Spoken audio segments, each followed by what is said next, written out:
إن الحمد لله نحمده ونستعينه ونستغفره ونعوذ بالله من شرور أنفسنا وسيئات أعمالنا من يهده الله فلا مضل له ومن يضلله فلا هادي له وأشهد أن لا إله إلا الله وحده لا شريك له وأشهد أن محمدا عبده ورسوله أرسله بالحق بشيرا ونذيرا بين يدي الساعة من يطع الله ورسوله فقد رشد ومن يعصيهما فإنه لا يضر إلا نفسه ولا يضر الله شيئا. أما بعد فإن خير الحديث كتاب الله وخير الهدي هدي محمد صلى الله عليه وسلم وشر الأمور محدثاتها وكل محدثة بدعة وكل بدعة ضلالة وكل ضلالة في النار. أعوذ بالله السميع العليم من الشيطان الرجيم. بسم الله الرحمن الرحيم. ولقد خلقنا الإنسان ونعلم ما توسوس به نفسه ونحن أقرب إليه من حبل الوريد إذ يتلقى المتلقيان عن اليمين لقعيد ما يلفظ من قول رقيب عتيد ما يلفظ من قول إلا لديه رقيب عتيد وجاءت سكرة الموت بالحق ذلك ما كنت منه تحيد ونفخ في السور ذلك يوم الوعيد وجاءت كل نفس معها سائق وشهيد لقد كنت في غفلة من هذا فكشفنا عنك غطاءك فبصرك اليوم حديد وقال قرينه هذا ما لدي عتيد ألقيا في جهنم كل كفار عنيد مناع للخير معتد مريب الذي جعل مع الله إلها آخر فألقياه في العذاب الشديد. قال قرينه ربنا ما أطغيته ولكن كان في ضلال بعيد قال لا تختصموا لدي وقد قدمت إليكم بالوعيد ما يبدل القول لدي وما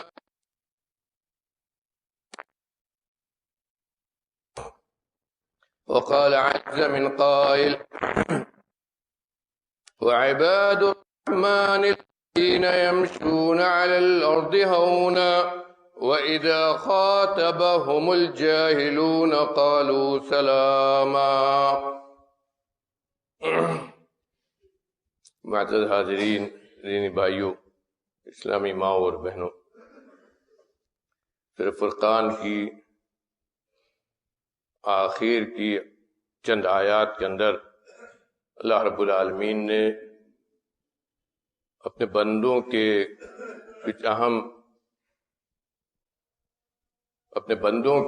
اہم صفات، کچھ اہم خصوصیات ذکر کی ہیں، اور جن کے اندر یہ صفتیں،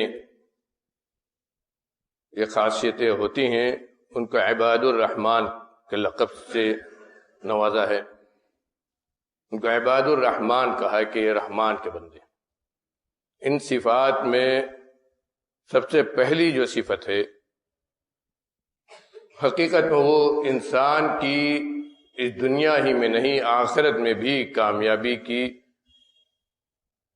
بہت بڑی ضامن ہے.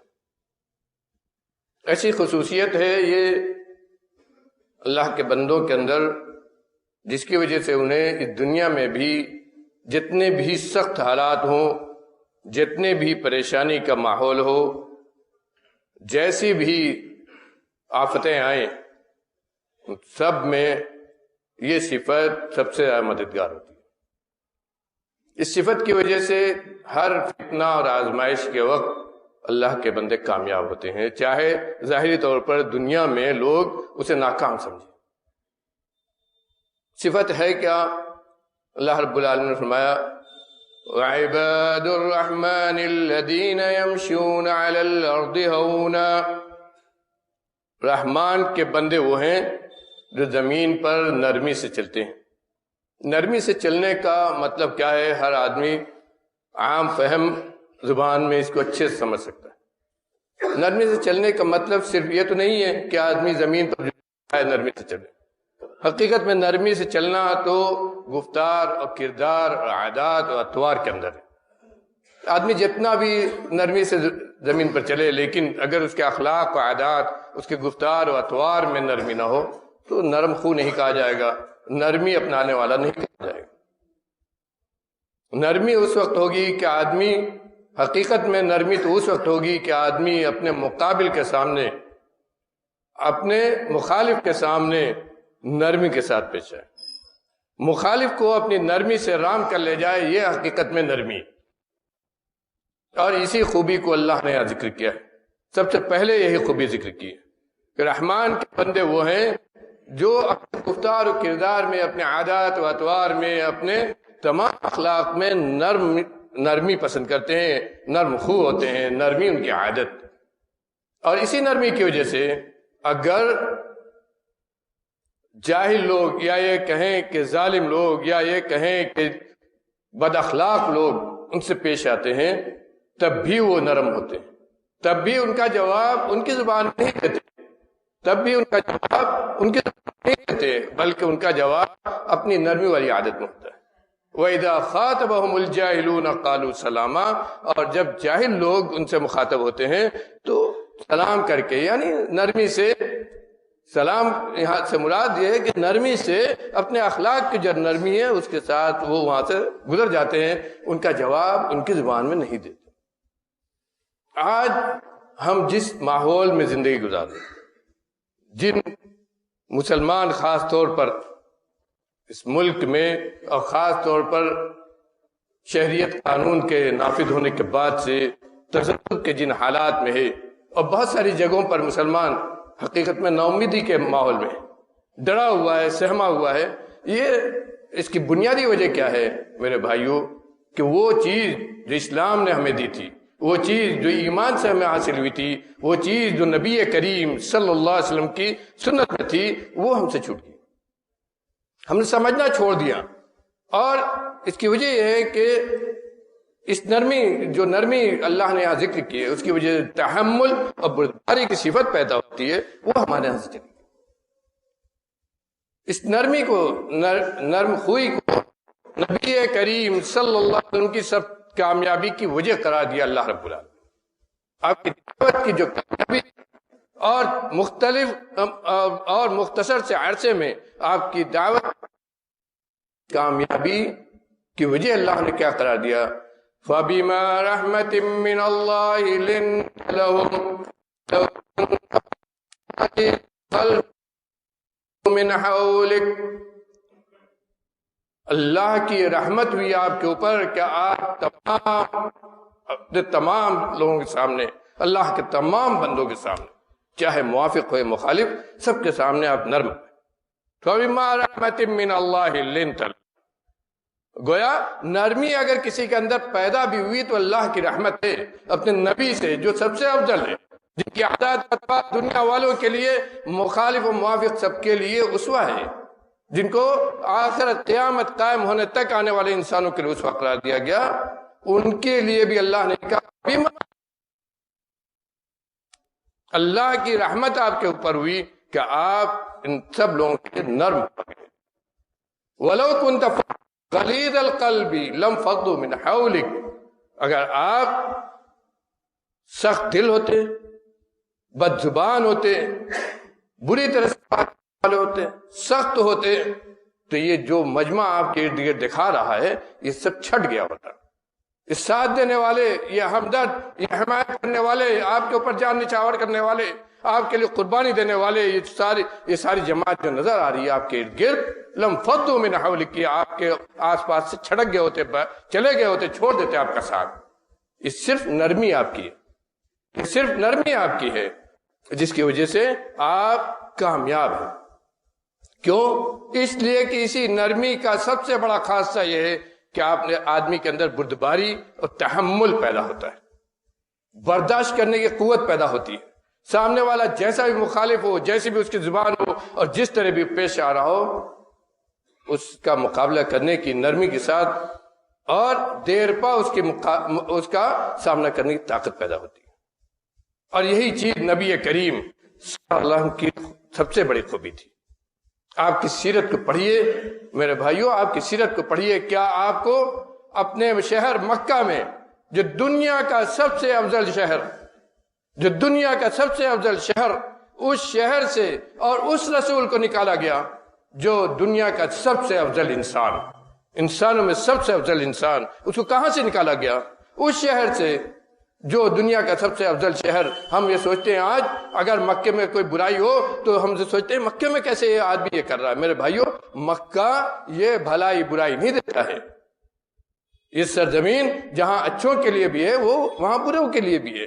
یہاں وہی روسا قریش بھی رہتے تھے جنہوں نے نبی کریم صلی اللہ علیہ وسلم کو اپنے شہر میں رہنے نہیں دیا، وہاں سے نکل کر مدینے کی طرف ہجرت کرنے پر مجبور کیا.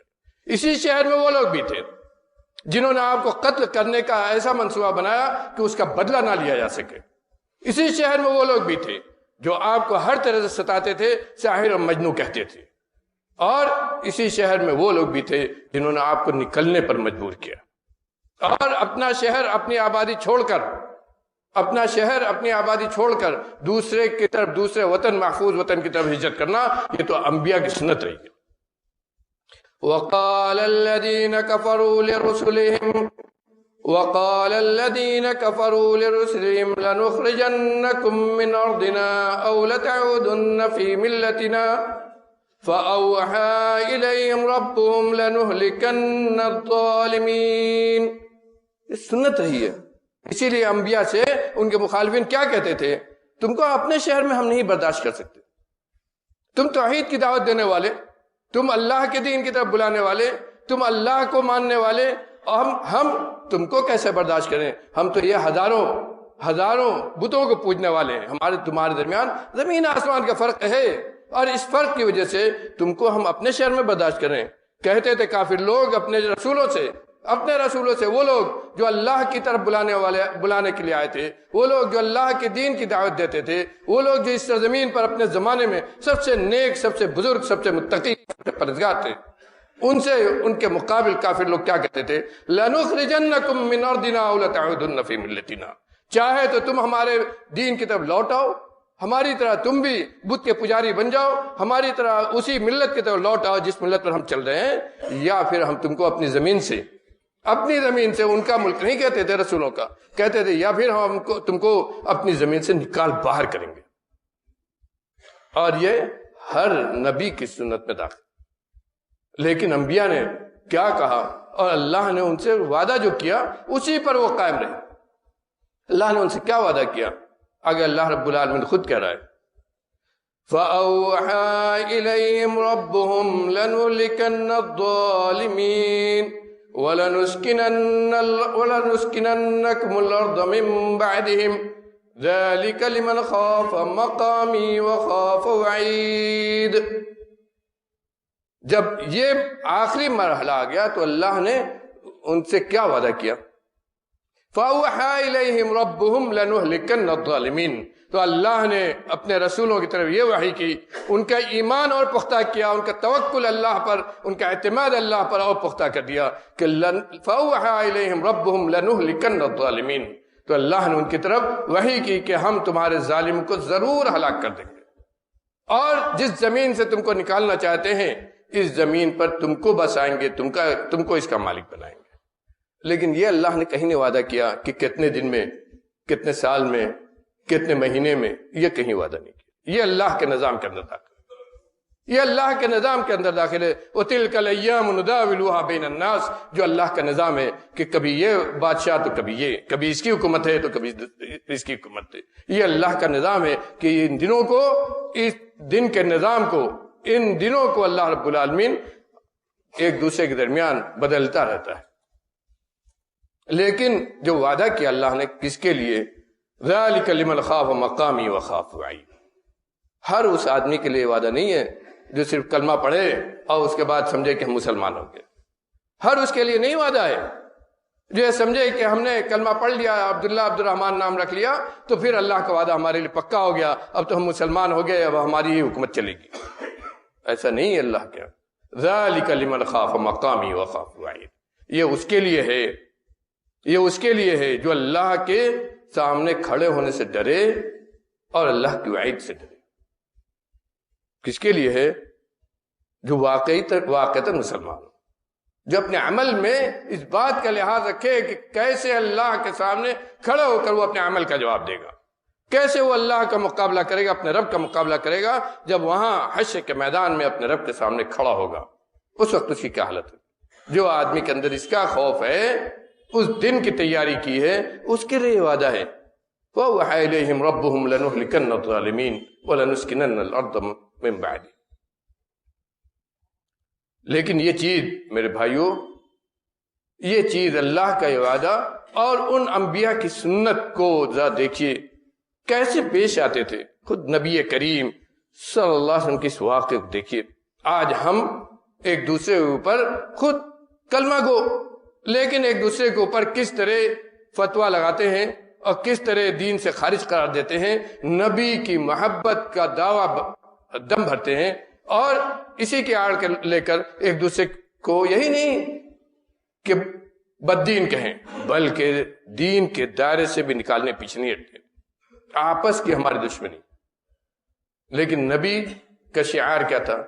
اللہ نے جو تحمل، بردباری، نرمی آپ کے اندر ڈالی تھی، رحمت للعالمین آپ کو کہا، اور اس کا تقاضا کیا تھا آپ کے عمل میں۔ حضرت عبداللہ ابن عباس رضی اللہ عنہ راوی یہ فرماتے ہیں، صحیح بخاری مسلم کی حدیث ہے، کہ جب اسلام کا دائرہ پھیلا، بحرین میں مسلمانوں کی بھی حکومت ہو گئی نبی کریم صلی اللہ علیہ زمانے ہی میں، تو حضرت علی رضی اللہ عنہ کو آپ نے بحرین بھیجا تھا۔ وہاں سے حضرت علی رضی اللہ عنہ نے ٹھوس سونا کا ایک ٹکڑا بھیجا آپ کے پاس، ٹھوس سونے کا ایک ٹکڑا بھیجا آپ کے پاس، چمڑے دغباغت دیا ہوا چمڑا کے اندر لپیٹ کر، قیمتی چیز تھی۔ کہا جب یہ سونا آیا، نبی نے اپنے پاس نہیں رکھ لیا، نبی نے اس کو اپنی جائیداد نہیں سمجھ لیا، نبی نے اس کے تئیں اپنی ذمہ داری کو کیسے نبھایا۔ کہا آپ کے پاس آیا، آپ نے اپنے پاس اس کو نہیں رکھا، بلکہ فوراً 4 ان صحابہ کرام کو دیا جو ابھی نئے نئے مسلمان ہوئے تھے، اور چاروں اپنے قبیلے کے بڑے تھے، چاروں اپنے قبیلے کے بڑے تھے، اور چاروں ابھی نئے نئے مسلمان ہوئے تھے۔ ان کے دل کو مضبوط کرنے کے لیے، ایمان ان کے اندر تازہ کر دینے کے لیے، ایمان کی تازگی ان کے اندر پیدا کر دینے کے لیے آپ نے ان چاروں صحابہ کرام کے درمیان سونے کو تقسیم کر دیا۔ کچھ صحابہ کرام کو ایک گراں گزرا کہ ہم پرانے مسلمان، ہم نے قربانیاں دی ہیں، ہم نے جہاد کیا ہے، ہم نے نبی کریم صلی اللہ علیہ وسلم کے ساتھ اس دین کے لیے کام کیا ہے، ہمیں نہیں ملا۔ ان لوگوں کو مل گیا جو ابھی نئے نئے مسلمان ہوئے ہیں، جن کے کچھ قربانیاں نہیں ہیں، جنہوں نے ابھی بہت کچھ اسلام میں کیا نہیں ہے، ان لوگوں کو مل گیا۔ یہ چمی گوئیاں جب ہوئیں تو نبی کریم صلی اللہ علیہ وسلم کے کانوں تک بھی پہنچی۔ سوچئے اس آدمی کے اوپر کیا گزرے گا جو امانت داری کے آخری حد کو پہنچا، امانت داری کی آخری حد کو جو پہنچا ہوا ہو، جس کے بارے میں پوری قوم یہ شہادت دیتی ہو کہ وہ امین ہے، اس کے بارے میں اگر یہ کہا جائے کہ فلاں چیز آئی اور اس میں امانت داری نہیں برتی بلکہ ناحق کو، جو حقدار نہیں تھا اس کو دے دیا، اس کو کیا تکلیف پہنچے گی، یہ سوچی۔ اسی لیے نبی کریم صلی اللہ علیہ وسلم نے مسلمانوں کے درمیان یہ بات کہی، الا تأمنونی،